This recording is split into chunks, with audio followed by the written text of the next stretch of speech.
그렇죠. 뉴스 보셨네요. 그렇죠? 네. 5월 10일부터 양도세, 중과세 1년 동안 한시적으로 이렇게 면제가 됩니다. 배제가 된 거죠. 연예인보다 더 재밌는 부동산 전문가. 어려운 부동산을 쉽게 풀어주는 부동산 전문가.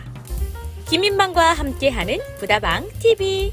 안녕하세요. 부다방TV 진행자 김인만입니다. 아는 것만 물어보세요. 오늘은 15번째 시간입니다. 부동산 때문에 고민 있거나 가슴 답답하신 분들 저한테 오세요. 제가 속 시원하게 뻥 뚫어드리겠습니다. 자, 오늘은 세금입니다. 양도세 이야기를 한번 해볼 텐데요.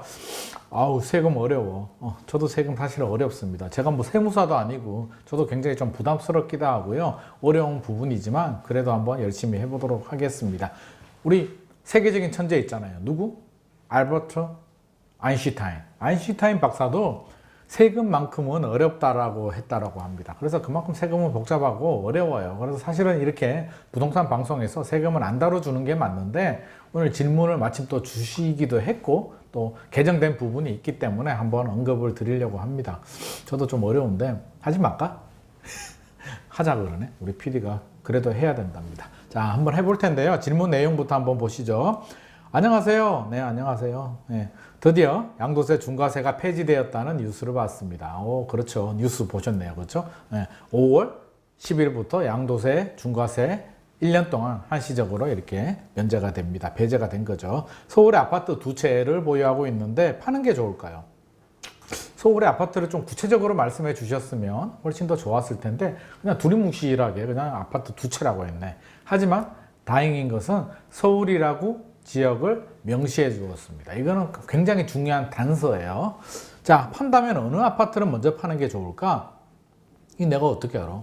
똑같은 서울인데 어떤 아파트인지를 모르니까 요거는 제가 답변 드릴 수가 없고요. 모르니까. 그렇죠? 하지만 파는 순서라든지 이런 거는 제가 한번 설명을 드릴게요. 팔고 남은 1주택의 보유기간을 다시 산정, 재기산이라고 하죠. 다시 산정을 한다라고 하는데 이번에 이것도 없어졌다라는 말을 친구가 했다라고 합니다. 야, 똑똑한 친구네.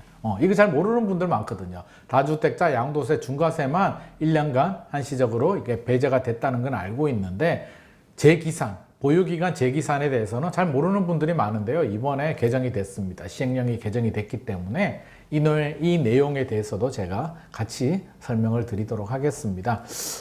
뭐가 어떻게 되는지 궁금합니다. 네, 궁금하겠죠. 제가 한번 설명을 드릴게요. 자, 먼저 제가 중요한 단서라고 했잖아요. 그게 뭐냐면 조정 대상 지역. 그렇죠? 조정 대상 지역. 서울은 25개의 구가 다 조정 대상 지역입니다. 조정 대상 지역에는요. 무조건 양도세 중과세가 됩니다. 다주택이면 2주택 이상이면 양도세 중과세가 되는데 이분이 서울에 2채가 있다라고 했잖아요. 그러니까 어느 집을 팔아도 다 중과세 대상입니다. 다 중과세 대상이에요. 자, 그래서 제가 지역의 단서가 중요하다라고 했고요. 만약에 이분이 서울이 아니고 전라도 해남에 2채를 가지고 있었다라고 한다면 어떻게 될까요? 어느 집을 팔아도 다 중과세 대상이 아닙니다. 왜? 비규제 지역이니까. 그러면 서울에 한 채가 있고요. 지방에 전라도 해남에 한 채가 있다라고 하면 어떻게 될까요? 서울 집을 팔 때에는 중과세가 될 수도 있습니다. 해남 집을 팔 때에는 해남은 비조정 대상 지역이니까 중과세가 아닌 기본 세율이 적용이 되는데 서울 집을 팔면 중과세가 될 수도 있고 안 될 수도 있어요. 왜?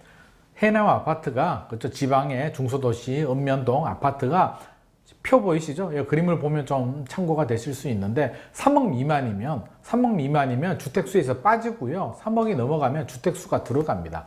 자기 자신 해남 아파트를 팔 때에는 주택수가 중과세 대상이 아닌데 해남 아파트가 3억을 넘어가게 되면 서울 아파트에 툭 들러붙어 가지고 2주택이 돼버리는 거예요. 공시가격 3억 미만이면 안 들러붙어. 그러니까 이게 들러붙을지 안 들러붙을지에 대해서는 이제 공시가격을 따져봐야 되고요. 이분 같은 경우는 서울에 2주택을 가지고 있기 때문에 빼도 박도 못합니다. 무조건 2주택이고요. 이제 중과세 대상이 되는데 양도세 중과세가 뭐냐? 그림 보이시나요? 자, 그림을 보면 세율이 나오죠. 세율을 좀 알아야 돼요. 기본적으로 6에서 45% 누진세율이 적용됩니다. 누진세율이 뭐냐면 과세 표준이 과세 표준이라고 하면 이제 양도 차익에서 양도가액에서 취득가액을 빼고요. 필요 경비를 빼는데 자, 과세 표준이 1200만 원 아래 이하면 어떻게 돼요?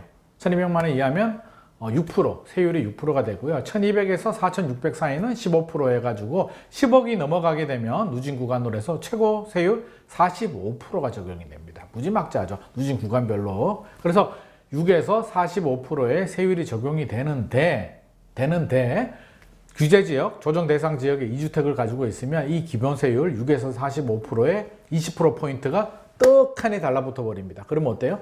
26에서 65%가 되고요. 3주택 이상이면은 30%포인트가 탁 떨어붙어요. 그러면 어떻게 돼요? 어떻게 되냐면 36에서 최고 75%의 높은 중과 세율이 적용됩니다. 지방세까지 하면 최고 82.5%가 적용이 됩니다. 무지막지하지. 이러니까 안 팔지. 82% 내고 어떻게 파냐고. 나 그냥 종부세 내고 가지고 갈래. 이래서 매물 동결 현상이 생기는 거예요. 매물 동결 현상이라고 하죠. 안 파는 거예요. 그러니까 정부는 어떻게 돼요?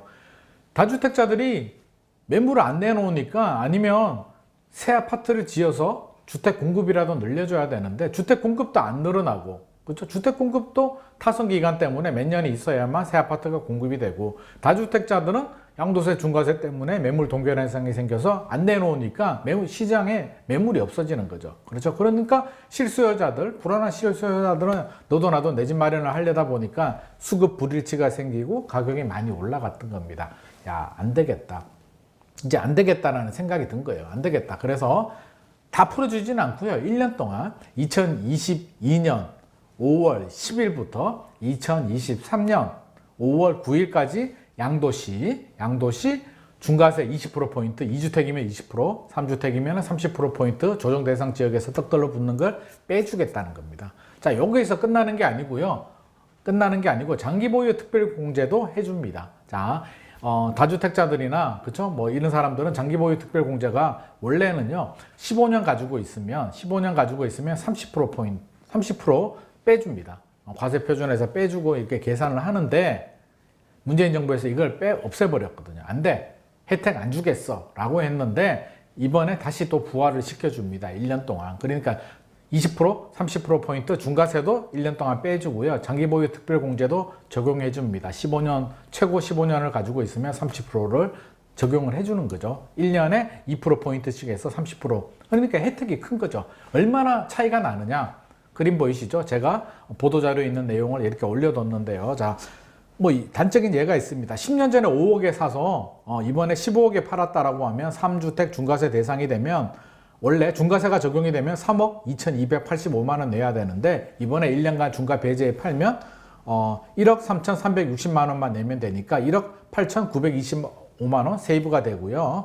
15년 전에 10억 원에 샀는데 이번에 20억에 팔았다라고 한다면 3주택 중과세가 적용이 됐더라면 6억 8,280만 원, 10억 남았는데 6억 2천을 냈어야 되는데 이번에 한시적으로 배제가 되다 보니까 2억 6,755만 원으로 팍 줍니다. 4억 2,525만 원이나 세이브가 됩니다. 그래서 팔아야 되는 분들은 이번에 기회에 판다면 굉장히 도움이 될 수 있을 것 같습니다. 혜택이 많죠. 굉장히 혜택이 많습니다. 장기보유 특별공제 같은 경우에 저는요 그런 생각이 듭니다. 어차피 매물이 나오게 하려면 좋아요. 이번에 한시적 1년간 면제도 해주고요. 제가 두 번째 시간에도 설명을 드리겠지만 재기산이라든지 일시적 2주택도 혜택을 줬는데 장기보유 특별공제 같은 경우도 1세대 1주택자들은요 10년 동안 보유 거주를 하게 되면 80%까지 해주거든요. 1세대 1주택자들은 비과세 아니야 라고 하시는 분들이 있는데 9억에서 작년에 12억까지 늘어나긴 했는데 12억까지는 비과세가 되고요. 12억